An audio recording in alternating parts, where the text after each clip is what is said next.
नमस्कार दोस्तों। वो कहते हैं ना, मेहनत इतनी खामोशी से करो, मेहनत इतनी खामोशी से करो कि कामयाबी शोर मचा दे। मैं आप सभी लोगों का तहे दिल से टारगेट इलेक्ट्रीशियन एनएसक्यूब में स्वागत करता हूं। दोस्तों, हम आईटीआई इलेक्ट्रीशियन का बूस्टर पोर्शन कर रहे हैं, जिसमें हम ओवरऑल 1100 प्लस क्वेश्चन डिस्कस करेंगे चैप्टर वाइज। आज हमारा जो चैप्टर है मूलभूत कार्यशाला एलाइड ट्रेड। एलाइड ट्रेड का मतलब ये होता है, जैसे हम हिस्ट्री, ज्योग्राफी, पॉलिटी, सारी सब्जेक्ट पढ़ते हैं, उनका समायोजन जो हमें पता होना चाहिए, जैसे जनरल नॉलेज जीके बोलते हैं। ठीक उसी प्रकार अगर आप आईटीआई सेक्टर में आते हैं, आईटीआई किसी भी ट्रेड से करते हैं, तो आपको जो बाकी की जो आप औजार यूज़ कर रहे हैं, जो जो चीज़ें आपको आपके ड्यूरिंग कोर्स इस्तेमाल होती हैं, उनके बारे में थोड़ी थोड़ी हर एक ट्रेड के बारे में पता होना चाहिए, ताकि आप वर्क प्लेस पे आपको किसी तरह की दिक्कत ना आए। कुल मिला के जैसे हमारी लाइफ में सबको जीएस पता होना चाहिए, जनरल नॉलेज जिसे बोलते हैं, जनरल नॉलेज की बात है। ठीक उसी प्रकार से टेक्निकल सब्जेक्ट में जो एलाइड ट्रेड है, इसमें हम कुछ जो है इक्विपमेंट पढ़ेंगे, कुछ औजार पढ़ेंगे जो हर एक टेक्नीशियन को पता होना चाहिए। चलो दोस्तों, आज हम उसके क्वेश्चंस करते हैं। First question, what is the use of this gauge? इस गेज का क्या उपयोग है? एक गेज दिया हुआ है, पहले तो इसे पहचानना पड़ेगा गेज क्या है और इसका उपयोग क्या है। दोस्तों, ये होता है जो रेडियस गेज होता है, और यहाँ ऑप्शन फर्स्ट सही है। इससे हम क्या करते हैं, check the internal radius of the job, job की आंतरिक त्रिज्या को जांचते हैं। देखिए कुछ इस प्रकार से होता है, इसे रेडियस गेज बोलते हैं। आप डायग्राम देख लेंगे तो आपको पूरा दिमाग में बैठ जाएगी चीज़ कि वाकई इसका नाम रेडियस गेज होता है, तो कि यहाँ पे लिखा हुआ है। बाकी जो ये पोर्शन होता है इसे एक्सटर्नल पोर्शन बोलते हैं, जो इस साइड वाला होता है इसे इंटरनल पोर्शन बोलते हैं। इसे रेडियस गेज बोलते कैसे, जैसे मान लो कि सर्कल हमारा है, इस तरह कोई गोला है, इसका जो डायामीटर होता है, व्यास कुछ इस तरह होता है, ठीक है, इसे व्यास बोलते हैं, और इंग्लिश में डायामीटर बोलते हैं, डायामीटर बोलते हैं। तो इस गेज करता क्या है, बेसिकली गेज क्या करता है, जो स्टेटमेंट देते हैं लोग जो टेक्निकल, कि ये अर्ध व्यास को नापता है। जो अर्ध व्यास होता है ना, इसको नाप रहा है, अर्ध व्यास को नाप रहा है। इसका मतलब है कि ये रेडियस को नाप रहा है, क्योंकि जो डायामीटर का अगर आधा आप कर देंगे, हाफ कर देंगे, इससे हमें रेडियस मिलती है, त्रिज्या मिलती है, ठीक है। तो ये त्रिज्या को ही नाप रहा है।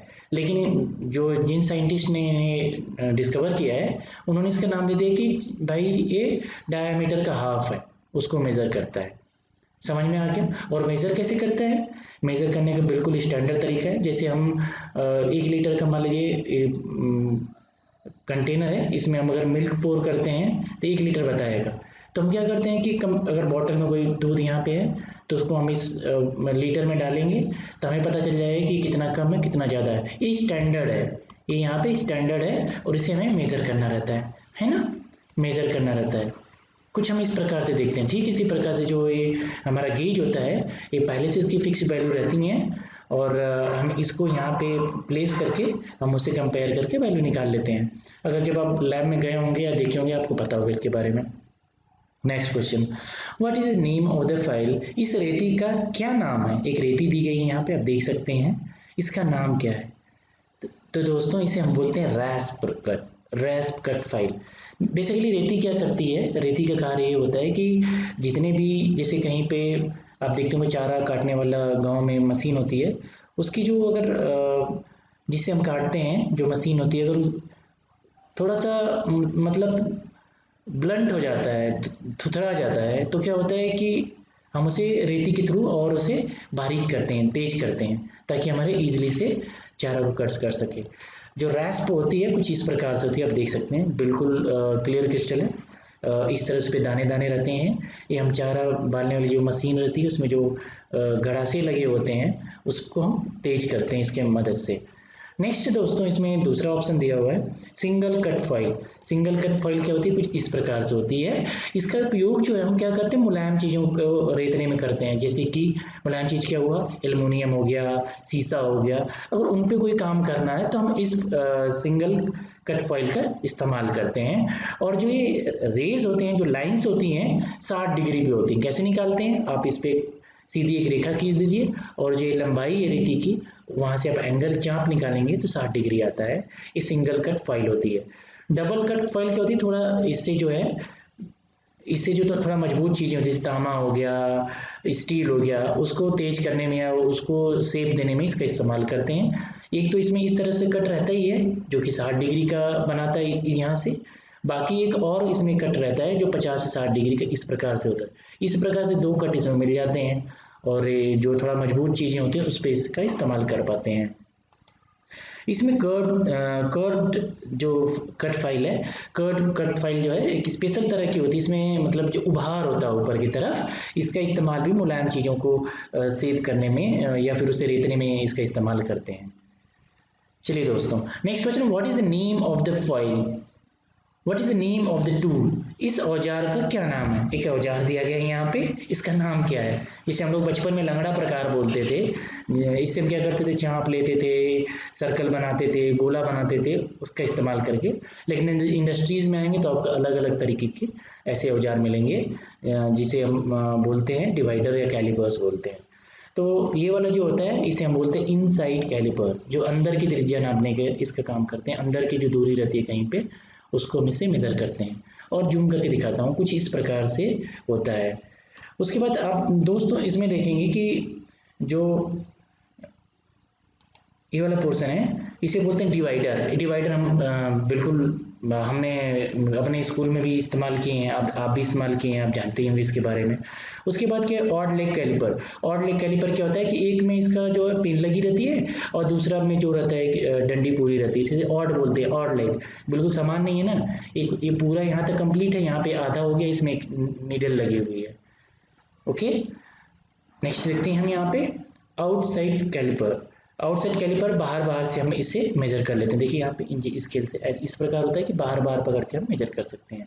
आप देखे होंगे इनको, इनके बारे में बारीकी से जानते भी होंगे। What is the cause for twisting defect in timber. लकड़ी में ट्विस्टिंग दोष का क्या कारण है। अगर कोई लकड़ी है उसमें मतलब मोड़ आ जाता है, उसका वजह क्या होती है। इसकी वजह ये होती है अनइवन श्रिंकेज, असमान सिकुड़ना। अगर लकड़ी असमान सिकुड़ती है तो ऐंठ जाती है, यही बोलते हैं हम अपने कि लकड़ी ऐंठ गई। कब ऐंठती है, जब लकड़ी गीली रहती है और हम उसे प्रॉपर स्टोर नहीं करते हैं और ऐसे ही रख देते हैं, फिर वो क्या कहते हैं बेंड मार जाती है। इससे बचाव के लिए हमें स्टोरिंग बहुत बारीकी से करनी चाहिए, अच्छे से रखनी चाहिए। कुछ इस प्रकार से बेंड मार जाती है, इस तरह आप लकड़ी लेके आए और टेढ़ी हो जाती है, इस प्रकार से आप देख सकते हैं। What is the use of mortise chisel. Mortise छेनी का उपयोग क्या है। इस मोर्टाइज छेनी से हम क्या करते हैं, making rectangular hole in the wood, लकड़ी में आयताकार छेद करते हैं इसकी मदद से। आपको मैं आगे इसको और बारीकी से दिखाऊंगा। कुछ इस प्रकार से होती है, आप देखते होंगे जो हमारे यहाँ बढ़ई वगैरह होते हैं इसका इस्तेमाल करते हैं। अगर कुछ लकड़ी का कुछ बनवा रहे हैं आप तो इसी का इस्तेमाल करते हैं, लकड़ी में होल करने का काम करता है, छेद करता है, रेक्टेंगुलर होगी। ठीक है। What type of stake is used for sharp bend in steel? Stake का मतलब क्या होता है, यहाँ पे क्वेश्चन है which type of stake is used for sharp bend in steel metal? Sheet metal में तेज मोड़ों हेतु किस प्रकार का स्टैक उपयोग किया जाता है। स्टेक का मतलब ये होता है दोस्तों, जैसे कि कोई मेरी हमारी मेटल की कोई मेटल है, इस तरह मेटल सीट है, उसमें मोड़ देना। जैसे कि क्या होता है कि पेपर जो रहता है, पेपर मान लीजिए इस तरह पेपर हमारा एक है, इसको मोड़ने के लिए हम हाथ से क्या करते हैं, इस तरह टिल्ट करके इस पर आधा आधा मोड़ सकते हैं। लेकिन जो हमारी स्टील होते हैं, फॉइल होते हैं, उनके लिए अलग अलग इक्विपमेंट चाहिए, क्योंकि मजबूत होती हैं, उनको मोड़ना कठिन नहीं होता, आसान नहीं होता है, क्योंकि काफ़ी हार्ड होती हैं। इसके लिए स्टैक का अलग अलग इस्तेमाल किया जाता है। जो यहाँ पे शीतल मेटल सीट मेटल में तेज मोड़ों हेतु किस प्रकार का स्टेक उपयोग किया जाता है। अगर शार्प मोड़ करना है तो हैचेक स्टेक होता है, उसका इस्तेमाल करते हैं। टेक्निकल वर्ड्स हैं, आपको लर्न करने पड़ेंगे। और मोड़ कुछ इस प्रकार से होता है, एक इस तरह से डंडी लगी रहती है, उस पर सीट रखते हैं और फोल्ड कर देते हैं, देख सकते हैं यहाँ पे फोल्ड किया गया है। बाकी जो स्क्वायर स्टेक होता है इसका इस्तेमाल अमूमन हर एक टाइप के फोल्डिंग में इसका इस्तेमाल कर पाते हैं हम। ठीक है, कुल मिला के हम यहाँ पे देख रहे हैं सीट को कैसे मोड़ेंगे, सीट को कैसे फोल्ड करेंगे कॉर्नर पे या कोई भी पोजीशन में, उसको हम बता रहे हैं।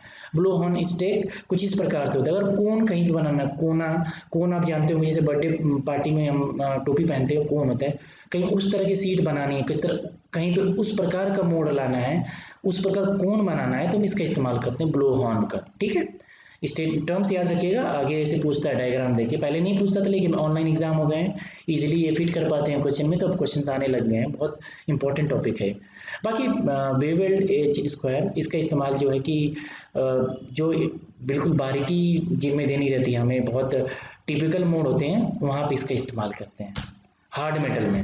Next question, which type of cold chisel is use for squaring material at A corner. Corner में अगर किसी को मोड़ना है या स्क्वायर बनाना है तो किस छेनी का इस्तेमाल करते हैं। जो छेनी होती है इसे बोलते हैं हम डायमंड पॉइंट चीजल, हीरा पॉइंट छेनी इसे बोलते हैं। याद रखिएगा कोल्ड दिया स्पेशल एक तरफ से है ना, स्पेशल कोल्ड दिया हुआ तो डायमंड में ही होगा। डायमंड एक स्पेशल चीज़ है, और कोल्ड ठंडा भी, ठंडी छेनी, स्पेशल छेनी की बात चली तो कोल्ड छेनी होती है। आप समझ जाएंगे, इस तरह से याद कर लीजिएगा, कुछ इस प्रकार से होती है। मतलब इसका क्या है कि जब आप कहीं छेनी से इसे वार करते हैं तो गर्मी कम होती है और इजीली आप उसके अंदर पेंट्रेट करते हैं, इजीली आप वहाँ पे गड्ढा बना पाते हैं, क्योंकि आप इस प्रकार से इसका मुंह होता है। आप समझ गए होंगे मेरा कहने का मतलब, ठीक है। चलिए आगे बढ़ते हैं। अगला क्वेश्चन है, Which type calipers is used to draw parallel line along the outer edge of the material। किस प्रकार की कैलिपर का प्रयोग पदार्थ के बाहरी सिरों पर समांतर रेखा खींचने में होता है। ये जो होता है जेनी कैलिपर होता है। ये समांतर रेखाओं जो होती है ना, एज पे समांतर रेखा खींचने का प्रयोग किया जाता है। हम देखे हैं, बस नाम ही स्पेशल रख दिया गया, इससे हम अवगत हैं, आप देख सकते हैं इसका इस्तेमाल करते हैं, ठीक है। बाकी अगर डायग्राम के थ्रू देखना है तो जेनी कुछ इस तरह से होता है, और यहाँ से आप बिल्कुल अपने दिमाग में बैठा लीजिए। Which is the name of the drill bit. ये ड्रिल बिट दिया गया है, इसका नाम क्या है, इस ड्रिल बिट का क्या नाम है दिया गया है, तो आप देखिए और बताइए क्या है। दोस्तों इसे बोलते हैं टेपर्ड सैंक बिट। इस तरह ऑब्जेक्टिव क्वेश्चन में आ जाएगा। सारे क्वेश्चन हमें लगेंगे बिल्कुल क्लियर नहीं कर पाएंगे अगर हमें पता नहीं हो एग्जैक्टली, क्योंकि बिट में बहुत ज़्यादा अंतर होता नहीं है। इसका आंसर है टेपर्ड बिट। बाकी बिट देखते हैं, जो फ्लैट बिट होता है, जो उसका टॉप पोर्शन होता है इस तरह से फ्लैट रहता है। जैसे यहाँ पे देखिए छोटा सा एंगल बना है, थोड़ा सा फिर ऐसे टेपर हुआ, फिर ऐसे हुआ, ऐसे हुआ, दिख रहा है ना। लेकिन इसकी जो ऊपर वाला पोर्शन है बिल्कुल स्ट्रेट है, फ्लैट है, ठीक है। और जो स्ट्रेट बीट होती है कुछ इस तरह से होती है, यहाँ पे हल्का सा गोल होता है, बाकी इस तरह हल्का सा स्ट्रेट पूरा रहता है बीट, स्ट्रेट बीट बोलते हैं। What is the name of this stick used for general purpose of sheet metal work। sheet metal work में जनरल पर्पज मतलब हर एक बढ़ई इसका मैक्सिमम अगर सीट को फोल्ड करना है तो उसके पास रहता ही रहता है। जैसे डॉक्टर के पास आला होता है, जो भी कोई मरीज आता है उसकी धड़कन या जो खराश वगैरह वो देख पाता है, वैसे जो मेटल पे वर्क करते हैं उनके पास रहता ही रहता है क्या है, स्क्वायर स्टिक, ऑलराउंडर, इसे सारा काम हम कर पाते हैं, ठीक है। आपको समझ आ गया होगा। नेक्स्ट क्वेश्चन देखते हैं, what is the name of what is the number of 2.5 indicate in isometric fine thread M12 into 1.25 isometric thread। M12 into 1.5 number क्या इंगित करता है। जो यहाँ पे 1.5 नंबर है, अगर इस तरह लिखा रहेगा तो क्या मतलब है। दोस्तों जो M12 होता है चूड़ी के बारे में बताता है, कितनी जो चूड़ी होती है ना, कोई इस तरह आप देखते हैं बोल्ट रहता है उसमें चूड़ी इस तरह बनी रहती है जिसे हम टाइट करते हैं, या पाइप घरों में पानी की रहती है कुछ इस पर चूड़ी बनी रहती है जिसमें हम बोल्ट टाइट करते हैं। तो चूड़ी के बारे में बात चल रही है, तो क्या करता है ये पिच के बारे में बताता है, पिच ऑफ द थ्रेड। आप इसको देख भी सकते हैं कुछ इस प्रकार से, कुछ इस प्रकार से होता है। अगर पिच को अगर डिटेल में आप देखेंगे, अगर थोड़ा थ्योरी पोर्शन में आप आएंगे तो कुछ इस प्रकार से होता है, वहाँ पे मैं आपको एक्सप्लेन अच्छे से करूँगा, वहाँ आप देख सकते हैं मैंने किया भी है। What defect will occur in the timber due to irregular growth in the branches। लकड़ी में अनियमित रूप से शाखाओं के उगने कारण कौन सा दोष उत्पन्न होता है। अगर इरेगुलर शाखाएं उग रही हैं तो कौन सा दोष उसमें आता है, उसे नॉट बोलते हैं कुछ इस प्रकार से। अगर ज़्यादा शाखाएं निकल रही हैं तो वहाँ पे गांठ बन जाती है, नॉट मतलब गांठ बोलते हैं, उसको बोलते हैं हम। Which file is used for sharpening the blunt teeth in the tension saw। एक टेंशन आरी के कुंद दांतों को तेज करने के लिए किस रेती का उपयोग किया जाता है। अगर कुंद दांत रहता है तो वहाँ पे ट्रायंगुलर रेती का इस्तेमाल करते हैं। मैं आपको दिखाता हूँ, आप समझ सकते हैं। देखिए कुछ इस प्रकार से अगर तेज करना रहेगा, किसी ब्लंट जो थुथरा गया है, थुथरा बोलते हैं हिंदी में, तो वहाँ पे जो ट्रायंगुलर होता है, जो उसकी जो फॉइल का जो डिज़ाइन बना रहता है कुछ इस प्रकार से रहता है। राउंड फॉइल क्या होता है, बिल्कुल गोल रहता है, मैं आपको पीछे क्वेश्चन में करवाया था। ये लकड़ी के बीच में हम इसकी मदद से होल कर पाते हैं, कुछ इस प्रकार से इसका फ्रंट रहता है, आप देख सकते हैं। बाकी हाफ राउंड का क्या होता है, कुछ इस तरह जब जहाँ पे गोल बनाना रहता है वहाँ पे इसका इस्तेमाल करते हैं। फॉइल की डिज़ाइन इस प्रकार से होती है। फ्लैट फॉइल का कुछ इस प्रकार से डिज़ाइन होती है, आप देख सकते हैं। फ्लैट बिल्कुल इस पर घिस रहा है। बाकी स्क्वायर बिल्कुल देख रहे हैं, स्क्वायर बना रहा है, कुछ इस प्रकार से इस पर इसकी डिज़ाइन होती है। Name the part marks x of the file से इंगित रेती के भाग का नाम क्या है। जो एक्स यहाँ पे इंगित किया गया है इसका नाम क्या है देखिए आपको मैं अभी आपको लाइफ टाइम याद रहेगा, कुछ इस प्रकार से रहता है। जो यहाँ पे एक्स दिया गया उसके बारे में पूछ रहा है, उसे हील बोलते हैं। कुछ भी पूछ सकते हैं, इसलिए मैं पूरा लेके आया हूँ। इसे हील बोलते हैं, जो वाला पोर्सन इसे टैंक बोलते हैं, जो ये वाला पोर्सन है इसे शोल्डर बोलते हैं, इसे हैंडल बोलते हैं, इसे एज बोलते हैं, फिश बोलते हैं, टिप बोलते हैं। बाकी आप बारीकी से सबको देख सकते हैं, यहाँ पे सब मेंशन कर दिया हमने। What is the name of the tool, अभी मैंने थोड़ी देर पहले ही बताया था, इस टूल का नाम क्या होता है, जेनी कैलीपर्स। आप देख सकते हैं जेनी कैलीपर्स इसे बोलते हैं, आप यहाँ पे डायग्राम में भी देख सकते हैं। उसके बाद जो है इनसाइड और आउटसाइड, इनसाइड को मेजर करने के लिए ये वाला होता है, आउटसाइड को मेजर करने के लिए ये वाला कैलीपर यूज होता है। और फॉर्म जॉइंट कैलीपर कुछ इस प्रकार से बाहर से पकड़ के देख लेते हैं। ये टर्मिनोलॉजी है, इन डायग्राम को आप याद रखेंगे, एक दो बार गो थ्रू हो जाएंगे, वीडियो बार बार देख लेंगे तो आपको कभी भूलेगा भी नहीं, क्योंकि एग्जाम में आ रहे हैं आजकल ये, और यही सेलेक्ट कराते हैं। इजी क्वेश्चन होते हैं, गलत नहीं होने चाहिए। What is the name of the angle marked x in the chisel, छेनी में जो एक्स यहाँ पे मार्क किया गया ये वाला पोर्शन, इसे क्या कहते हैं। ऑप्शन दिया हुआ आप इसको देख सकते हैं। यहाँ पे बिल्कुल मैं क्लियर एक एक चीज़ को बता दे रहा हूँ। यहाँ पे चारों जो वैल्यू दी हैं उनको समझाता हूँ। जो एक्स यहाँ मेजर किया गया इसे पॉइंट एंगल बोलते हैं। देखिए यहाँ पे इसे क्या बोलते हैं, पॉइंट एंगल।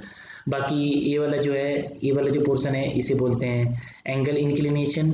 ये वाला जो पोर्शन है, ये वाला पोर्शन है क्लियरेंस एंगल इसे बोलते हैं, यहाँ मेंशन भी किया इन्होंने। रैक एंगल भी बोलते हैं, जो ये वाला पोर्शन था रैक एंगल भी बोलते हैं। सारे ऑप्शन मैंने क्लियर कर दिया आपको। दोस्तों अगर आपको वीडियो अच्छी लग रही है तो लाइक करिए, शेयर करिए, सब्सक्राइब करिए, जिससे आपके पास वीडियो आसानी से पहुंच सके। और कोई और भी क्लासेस चाहते हैं या कोई इम्प्रूवमेंट चाहते हैं तो आप कमेंट कर सकते हैं।